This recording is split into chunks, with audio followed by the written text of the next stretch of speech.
falar de mouse? Anhana Maria! Alô pessoas, tudo bom com vocês? Meu nome é Manu Gerino e sim, vamos falar finalmente de mouse, que é uma resenha que faltava aqui no canal há muito tempo, graças aos membros do canal maravilhosos que este dorama foi votado. Bora então começar essa resenha. E antes de começar, claro, né? Não é porque vocês são membros do canal que eu vou esquecer de fazer aqueles pedidos.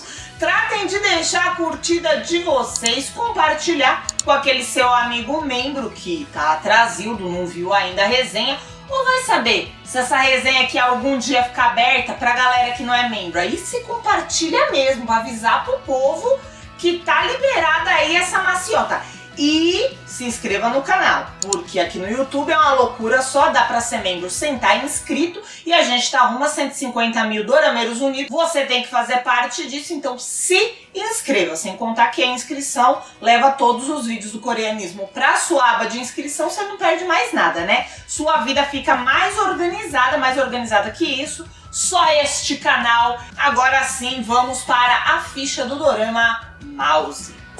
Mouse é um dorama de 2021 da TBN, não sei por que de 2021, eu jurava que era um dorama de 2020, ali no começo da pandemia, mas tô louca, aparentemente. 20 episódios de 80 minutos cada. Além disso, você ainda tem 2 episódios extras que você deve assistir entre o episódio 15 e 16, e lá na Coreia eles fizeram mais 2 compilados de Mouse para tentar explicar pro povo a história, porque ninguém tava entendendo era nada, e esses compilados ficaram ali no formato de um filme, 2 horas e qualquer coisa, para tentar ver se o povo entendia Mouse. Vamos ver se a gente entende ele aqui também, né? É importante ressaltar que a classificação 18 anos, porque vai ter um monte de violência aí nesse drama. Eu já vi dramas mais violentos do que isso, principalmente agora no começo de 2022, que tá a onda do dorama de vingança, mas Mouse também não fica muito atrás, não. É uma sanguinolência, vira e mexe, mexe e vira, e o tema de Mouse é muito pesado, porque a gente tá o tempo todo falando de assassinatos em série, de pessoas psicopatas, então já vi com uma galera assim bem tranquila, bem leve mesmo. E estrelando em Mouse, nós temos uma cacetada de gente, então eu vou focar aqui nos 4 atores principais, que eu acho que são os 4 principais, porque eu acho que tem 92 principais. Lee Seung-gi, maravilhoso, que a gente conhece de Odisseia Coreana, e Hee Jun, que eu gostaria de assistir mais coisas com esse homem, que eu adoro ele que está no elenco de A Lenda do Mar Azul. Park Joo-hyun, ótima, que eu também acho que é super promissora, viu? Porque os trabalhos que eu já vi dela, ela é sempre um camaleão, cada dorama ela tá de um jeito, ela que está em extracurricular e também em um pedaço da sua mente. Aí você pega as 3 personagens, compara, você vai ver que elas são completamente diferentes, a moça é boa mesmo. E a atriz Kyung Soo-jin, que está no elenco de A Fada do Levantamento de Peso, Kim Bok-joo. Bom, pra contar Mouse, a gente pode contar de várias formas diferentes, a gente tem que fazer aqui escolhas, eu escolho contar desta forma.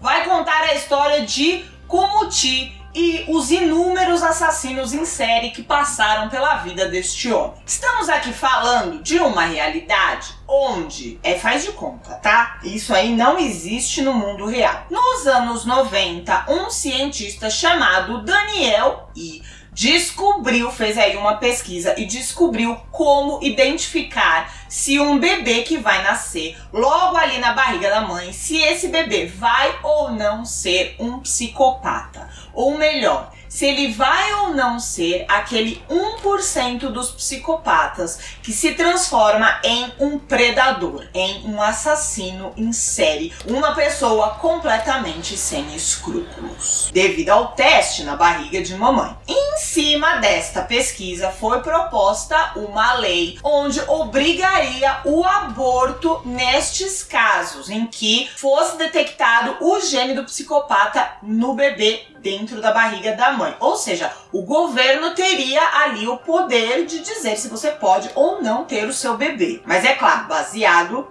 no fato dele ser ou não um psicopata. A a lei acaba por não ser aprovada e é a partir disso que começa a nossa história. Depois disso, a gente vai conhecer duas mães que estão grávidas e ambas recebem o diagnóstico de que seus bebês serão psicopatas. As duas recebem também a indicação de que elas devem fazer o aborto. Indicação, porque a lei que obriga não foi aprovada. Então é isso apenas que o Daniel I pode falar para essas mães. Olha, melhor abortar essa criança, porque essa criança tem grandes chances de ser um assassino em série, ser um grande problema, um grande risco na sociedade. Só que essas duas mães, apesar de ficarem muito chocadas com aquilo que aconteceu com elas, elas decidem que elas não vão abortar os seus filhos. Bora voltar então pro Comuti, porque eu disse pra vocês que eu ia contar a história me focando nele, né? Então vamos lá.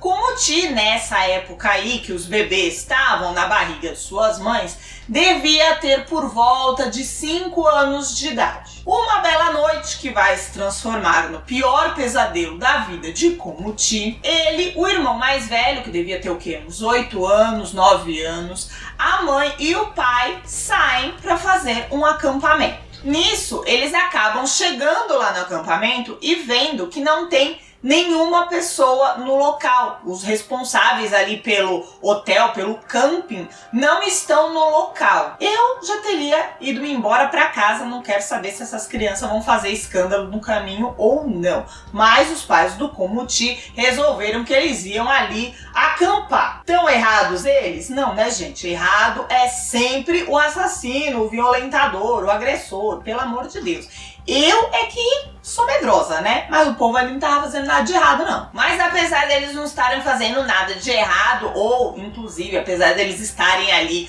no momento de felicidade em família, chega ali uma pessoa focada em fazer tudo e mais um pouco de errado. Esta pessoa aparece e ataca a família, mata todos ali e arranca suas cabeças. Ou melhor, todos não. Porque este homem, esta pessoa, quando viu o trailer, quando viu a família e decidiu caçá-los, pensou que era uma família com 3 pessoas, mãe, pai e filho. Ele não viu o Comuti, que era o mais novo dos 2 irmãos. Então, quando ele foi fazer a caça, era a 3 que ele estava buscando. E como ele só viu, mais uma vez, 3, ele fez ali a sua chacina e foi embora, deixando para trás um Comuti bastante traumatizado, que teve que ver todo aquele horror que aconteceu com os seus pais. O irmão, na verdade, apesar de ter sido brutalmente atacado, não foi assassinado. E quando a polícia e a emergência chegaram, eles conseguiram levar o garoto para o hospital e salvar a vida dele. Mas salvar a vida dele por um detalhe, porque o menino tava morre, não morre. E como eu disse, o único sobrevivente ali inteiro, né, com o psicológico totalmente destruído, mas inteiro fisicamente, era o Comuti, e era o único que conseguia prestar algum depoimento. Mas o garoto estava completamente traumatizado. Ainda assim, ele conseguiu apontar, ele conseguiu ver a cara do assassino e apontar ali no hospital, por uma dessas coincidências da vida, a foto do assassino. E descobriram que era um dos mais renomados médicos daquele lugar. E na verdade, ele só conseguiu ser preso graças ao Comuti, que se escondeu na viatura e foi até o local. Olha, esta criança de 5 anos, que maravilhosa que ela já era. O moleque já mostrava que veio para detonar com os assassinos em série já desde pequenininho. Porque a polícia foi na casa do tal médico, fez uma busca ali, mas não conseguiu encontrar nada. Mas o pequeno Comuti, como não ficou feliz com isso, tentou atacar o médico na frente de todo mundo, e foi graças a isso, a esse ataque, que eles conseguiram encontrar as provas do crime, ou seja, a cabeça dos pais do Comuti. Gente, se tiver fazendo muito barulho, que eu vou tentar limpar esse áudio, mas se tiver fazendo muito barulho, vocês me desculpem, mas tá um vento do diabo aqui nesse São Paulo, tá parecendo o vento da Dorothy quando ela foi pro Mágico de Oz. Eu não sei o que fazer, porque eu gravo do lado da janela. Vou tentar melhorar esse áudio, viu? Mas se não der, vocês me desculpem. Foi assim que o Red Hunter foi preso. Red Hunter, que significa o caçador de cabeças, porque esse era o seu modus operandi. Ele cortava fora a cabeça de suas vítimas depois de assassiná-las brutalmente. E essa praga tá lá ainda na cadeia, vivíssima. E essa sim é uma parte real da história, né? A questão da pena de morte na Coreia existir, mas não ser colocada em prática, isso é real sim. Lá a pena de morte ainda existe, mas eles não executam ninguém há muitos e muitos anos. E vira e mexe, esse assunto é motivo de rixa lá, onde uma parte da população e dos políticos querem aí abolir de vez a lei de pena de morte, e uma parte dos políticos e da população quer que a pena de morte que exista comece novamente a ser executada. Enfim, curiosidades, mas vamos continuar. Acho que das pessoas principais ali que vão passar pela vida do Kumuti, também é muito importante a gente falar do outro protagonista, que é o John Barum. Barum é um jovem policial que mora com sua tia em uma vizinhança humilde, e lá ele é conhecido por todos como um jovem tranquilo, gentil, que ajuda todo mundo ali na vizinhança, e ele é muito próximo da Oh Bong-hee, que é uma jovem que é apaixonada por ele, e a avó dela, que não vê a hora de conseguir casar esses dois, não vê a hora que a neta dela fique maior de idade. Que no começo dessa história, a Oh Bong-hee ainda é adolescente. Ainda bem que o John Barum não faz nada no começo da história, né? Eles vão fazer alguma coisa quando ela já é adulta. No começo ali é só ela mesmo que gosta dele. E assim, são tantas outras personagens e é tanta história que eu não consigo criar mais nada pra te falar sem te dar spoiler. O que eu posso adiantar pra quem não gosta de spoilers sobre a minha experiência assistindo Mouse é que toda a parte técnica ali de atuação, cenografia, fotografia, direção de cena, tudo isso que é mais técnico e a atuação é bastante impecável. Eu não tenho nada para falar de negativo sobre nenhum desses pontos. É realmente uma obra de arte em todos esses quesitos. As ressalvas que eu tenho são quanto ao roteiro, que ele me desperta ali alguns sentimentos meio divergentes. Algumas coisas eu acho geniais e outras coisas eu simplesmente não entendo porque estão ali. E agora, para falar com detalhes sobre isso, eu vou começar com a sessão de spoilers. Então, se você não gosta de spoiler, essa é a minutagem do vídeo para onde você tem que pular só para ver uma conclusão final ali sem spoiler nenhum e a nota do dorama. Agora, se você já viu Mouse ou se você gosta de spoiler, bora continuar aqui. Eu acho que eu tenho bastante coisa para falar e talvez não seja o que vocês já ouviram de muita gente. Bom, vamos logo arrancar este band-aid de uma vez. Eu não sei se eu gostei de Mouse, ou pelo menos eu não sei se eu gostei de Mouse tanto assim, tanto quanto eu acho que eu deveria ter gostado, tanto quanto eu acho que o dorama deveria ter me entregado. Calma, não me mate, eu vou te explicar e talvez você não concorde comigo, mas você entenda os meus motivos. Uma produção audiovisual, pra gente começar aqui sendo justo, ela não é feita de uma coisa só, ela é feita de várias equipes, de vários trabalhos. Só que existem equipes que criam a atmosfera do negócio e existem equipes que dão ali um pano de fundo, né, que ajudam a melhorar essa atmosfera. Então eu não quero falar assim que algo tem mais importância ou menos importância, mas é mais ou menos isso, né? Se a gente tá falando de uma contação de história, o roteiro é o rei ali do negócio. E logo depois vem a entrega, ou seja, a atuação. Aquele roteiro tem que ser bem contado pra gente poder absorver aquilo. E por último, aí vem toda a roupagem, né? Cenografia, fotografia, figurino e tudo mais. A parte técnica é ótima, é impecável, não tem muito o que falar porque tudo é muito perfeito. Eu gosto muito dos cenários, eu gosto muito da fotografia. É um drama que você assiste e tem aquelas cores frias o tempo todo, mesmo quando tem as raras cenas de dia ensolarado, você vê ali que o tom de azul é sempre muito saturado nesse drama, que é para passar uma coisa, uma sensação de frio mesmo, de abandono, de falta de esperança, que é esse o sentimento que vai por toda a história de Mouse, porque não é uma história ali de assassinos que ela só te coloca o medo, o horror desses assassinos, mas te coloca também ali aquela frieza, aquela falta de você ter alguma esperança de que as coisas vão melhorar ou de que aquelas pessoas vão parar de fazer os crimes que elas cometem. Trilha sonora eu não sei porque eu não me lembro direito. Vocês sabem que eu tenho esse problema aí, não sei por que eu tenho, porque eu gosto de música. Mas para uma trilha sonora me pegar tem que ser assim um negócio excepcional.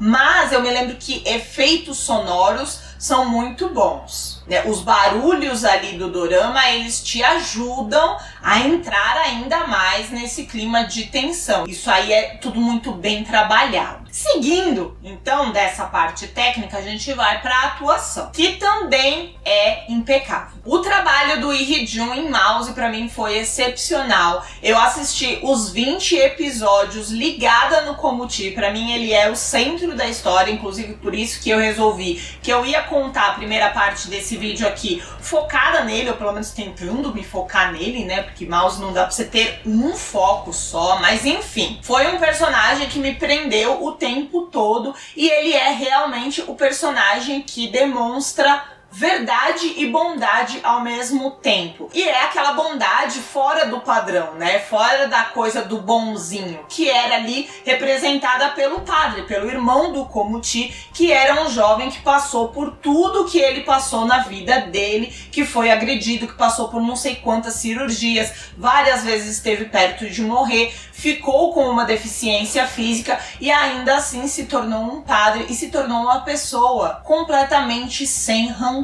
O Komuchi não, ele era uma pessoa muito violenta, muito rancorosa, com muitos problemas de aceitação, com muitos problemas de rancor contra o próprio irmão, de problemas de culpa porque ele sentia que o irmão tinha sofrido aquilo apenas porque saiu para salvar a vida dele, então ele também se sentia um pouco responsável pelo que aconteceu com o irmão, mas ainda assim a gente vê o tempo todo que ele é um homem íntegro, que ele é um homem que ele nunca vai pro lado do crime, nem mesmo quando aparece ali um justiceiro que começa a fazer ali a limpa dos assassinos em série. Muitas pessoas poderiam olhar para esse justiceiro e falar assim, poxa, mas pelo menos ele está matando as pessoas certas. Mas o Komuchi é aquele personagem que tá ali para lembrar pra gente que não, que justiça não se faz com as próprias mãos, que quem tá aí para fazer a justiça são os policiais e é a lei. Uma pessoa que sai matando por aí outras pessoas, seja pelo motivo que for, essa pessoa também é um assassino. E óbvio que eu também tenho que falar da interpretação do Lee Seung-gi, que foi assim, fenomenal, porque na minha opinião ele conseguiu viver 4 personagens muito distintas, porque se a gente parar pra pensar, ele era um psicopata no começo dessa história, então ele tem a personalidade do psicopata, ele tinha a personalidade que o psicopata colocava pra fora, porque a gente já tem que lembrar disso, que os psicopatas deixam o mundo ver deles o que pra eles é interessante mostrar pro mundo. Eles estão sempre ali se fingindo de boas pessoas, de boas almas, de altruístas, pra conseguir dar o bote, pra conseguir as coisas que eles querem. Aquela bondade toda que eles colocam pro mundo é algo ensaiado. Então é como já se eles tivessem 2 personalidades, uma real e uma falsa. Só que depois disso a gente vê o que aconteceu com ele, que ele sofreu aquela cirurgia e ele adquiriu uma nova personalidade, porque ele começa a ser uma pessoa que questiona os próprios atos, uma pessoa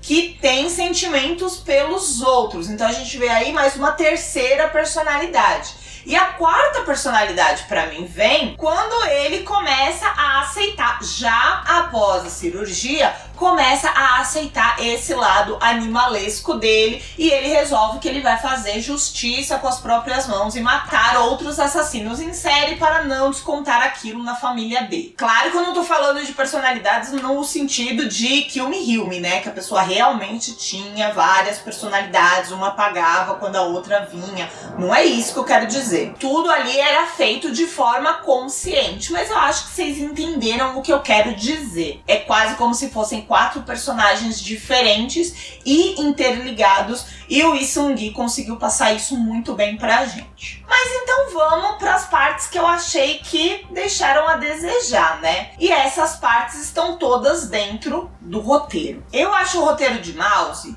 um tanto bagunçado. Ali tem informação demais, tem história demais. E não é demais para 20 episódios. É demais para qualquer coisa. A não ser que você queira escrever ali uma nova bíblia em número de páginas e tamanho de letra. Rapaz, é muita história. Dava pra fazer uns 3, 4, 5 doramas só com o que tem dentro de Mouse. E aí, claro que dá pra pensar, pô, mas então o negócio é incrível, porque conta muita coisa nos 20 episódios. Sim, mas também dá pra pensar, pô, precisa desse exagero? Será que não era melhor dar uma enxugada nisso aí?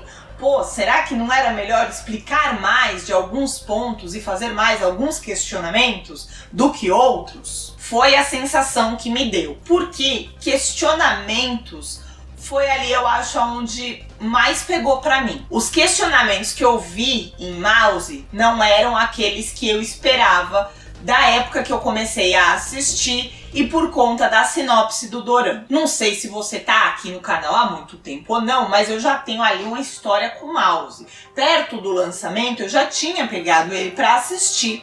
Fui até o episódio 6, achei ali genial até o episódio 6. Quando chegou no episódio 7 eu fiquei bastante confusa, porque entraram vários personagens do nada na história. E quando chegou no 8, eu entendi algo que eu falei, não pode ser isso, porque senão vai virar uma bosta. Então eu devo ter entendido mal.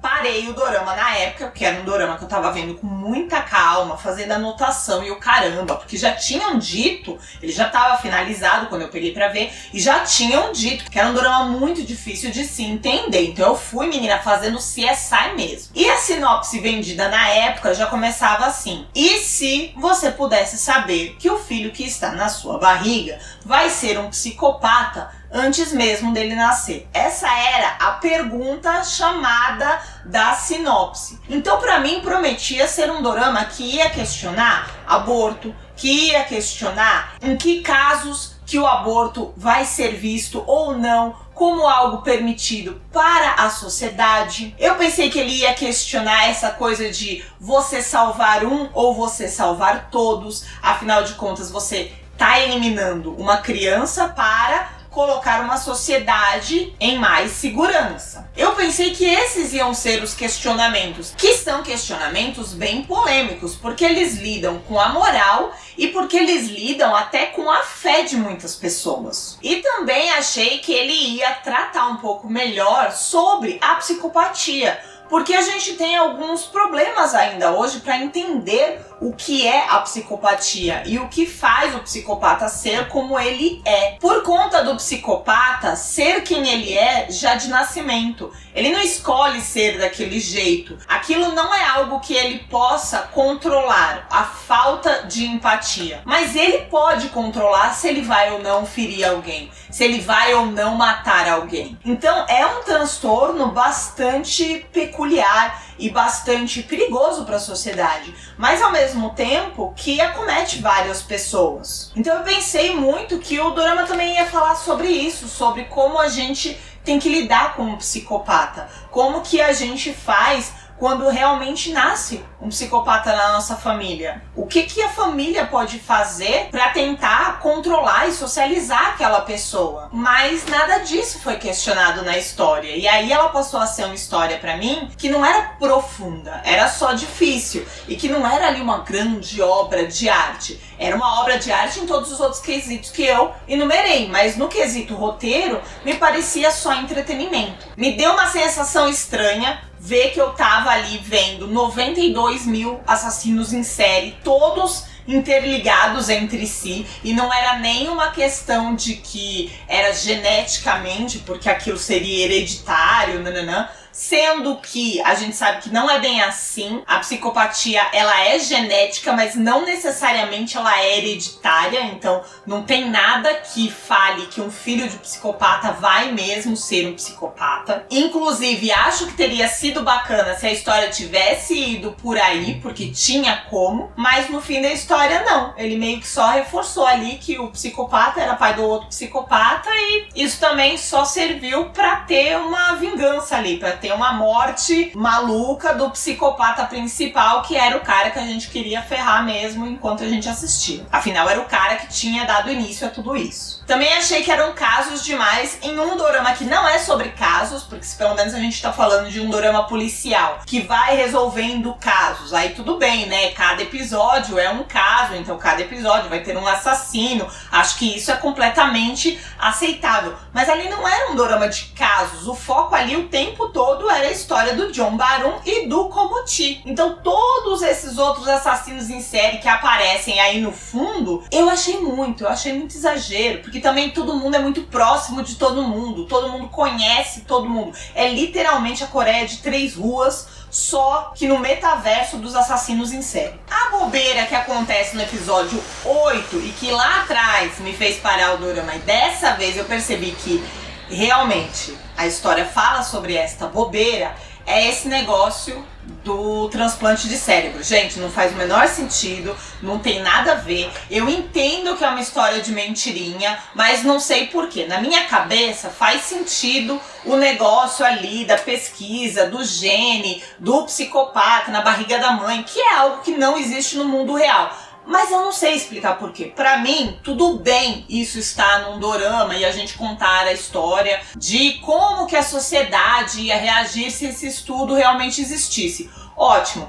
Mas eu achei muito absurdo o negócio do transplante de cérebro, mesmo sendo no faz de conta. Porque você pega um cara que tá preso há sei lá quantos anos, 30 anos quase, que não faz cirurgia todo santo dia pra tá ali em treinamento, que não tá com contato com a ciência no mundo exterior, pra ele tá lendo ali todas as coisas que a medicina foi evoluindo. Ele só tinha rato pra tentar fazer alguma coisa ali na prisão, né, pra tentar ali manter, ele mesmo diz, manter a mão dele aquecida, mas ao mesmo tempo não dá pra comparar o rato com o ser humano, gente. Não sei, eu achei assim muito absurdo, e aí do nada deram um jeito de tirar esse cara da cadeia pra ir fazer uma cirurgia por conta de um policial. Não tô falando que a vida do policial não vai, pelo amor de Deus, mas assim, vocês concordam que é meio demais? Pô, é um policial que pegou um assassino em série, de vários, porque vários casos já tinham aparecido antes no drama, e aí vai fazer esse risco todo. Eu achei muito que demais, assim. E tá bom, depois a gente descobre que não era bem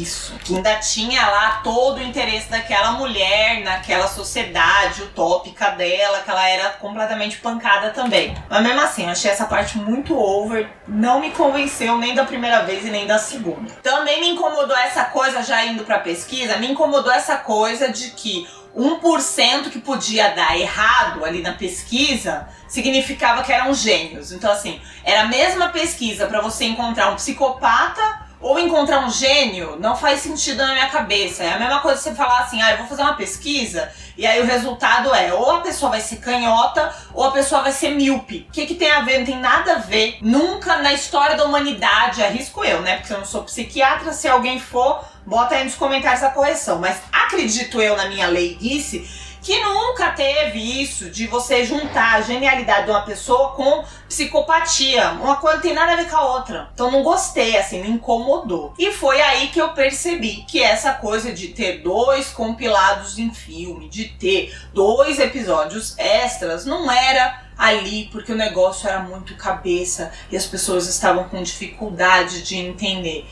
E sim, era um jeito de explicar pra galera, porque era história demais e é óbvio que o povo ia se confundir. Afinal de contas, a gente não tá ali pra fazer um CSI, se bem que aqui no canal a gente gosta de fazer as nossas teorias, a gente presta atenção às vezes nos dramas pra fazer o CSI mesmo, mas concorda comigo, gente, que a maioria das pessoas só vai assistir o negócio porque gosta de assistir, porque é legal, mas também não tá querendo, né, descobrir ali a teoria da relatividade de novo no dorama. Se eles tivessem feito os mesmos 20 episódios Só que em vez de 80 minutos, 60, dava pra dar uma enxugada boa na história, diminuir o número de coisas que estavam colocando pra fora, focar mais no John Barun e mais no Komuti e ia dar tudo certo. Não que não tenha dado, porque a maioria das pessoas adorou, mas assim, ia ter dado certo na minha vida também. Agora, claro que também teve coisa nesse roteiro que eu gostei muito, né? Como eu disse, eram sentimentos divergentes. Se teve tudo isso aí que eu critiquei, tem coisas muito boas, como por exemplo, eu gostei muito no final, quando a gente descobre o significado do título, Mouse, Ratos de Laboratório, aquela ideia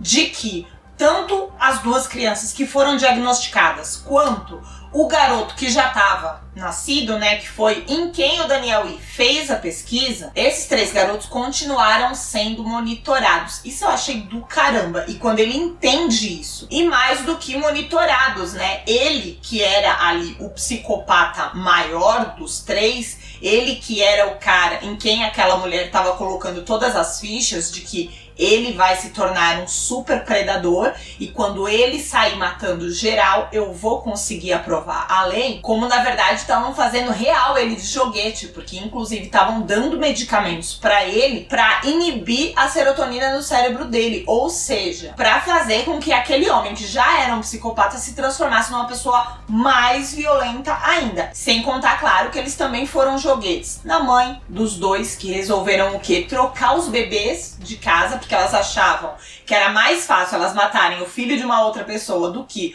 o próprio filho. Eles eram joguete na mão do Daniel Lee, enfim, fenomenal. Agora, a mensagem que eu tiro disso é o quê? É sobre a manipulação da vida alheia, é sobre como as pessoas conseguem manipular a gente e a gente consegue manipular as pessoas. Pode ser uma lição. Eu gostaria que tivesse deixado isso um tanto mais explícito, mas eu acho que é uma parte inteligente do roteiro. Eu gostei muito também quando o Red Hunter descobre que ele foi passado pra trás pela mulher lá do governo. Eu acho que é mais uma mensagem que tem aí muito boa, mas que ela deveria ter sido um pouco mais desenvolvida, e não foi, porque isso acontece só numa cena. Mas é a ideia de quê? De que sempre tem alguém pior do que a gente. Não importa se você é um psicopata que se acha na crista da onda. Sempre tem alguém mais perigoso do que você. Sempre tem um peixe maior pra te engolir. E isso é uma mensagem muito legal de se ter num dorama, muito boa, muito poderosa, porque a gente não tá falando só de psicopatia.